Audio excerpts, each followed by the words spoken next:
الحمد لله وكفى وسلام على عباده الذين اصطفى أما بعد فأعوذ بالله من الشيطان الرجيم بسم الله الرحمن الرحيم আলহামদুলিল্লাহ আমরা এখন যে মসজিদের সামনে রয়েছি, যে মসজিদ দেখতে পাচ্ছি, এই মসজিদটির নাম হলো মসজিদে কুবা।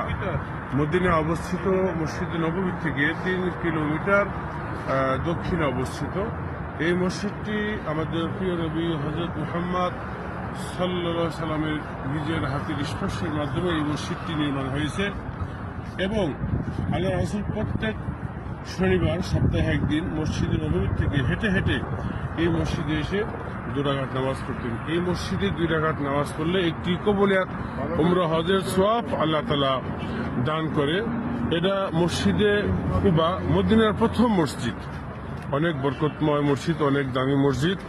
আপনারা যারা উমরাতে আসবেন অবশ্যই এই মসজিদে এসে 2 রাকাত নামাজ পড়বেন এবং নিজের জীবনের যত গুনাহ আছে গুণগুলো যেন আল্লাহ তাআলা মাফ করে, সেজন্য আল্লাহর কাছে চোখের পানি ছেড়ে প্রার্থনা করবেন। এটা হলো মসজিদে কুবা, মদিনার প্রথম মসজিদ। আসসালামু আলাইকুম ওয়া রাহমাতুল্লাহি ওয়া বারাকাতুহু।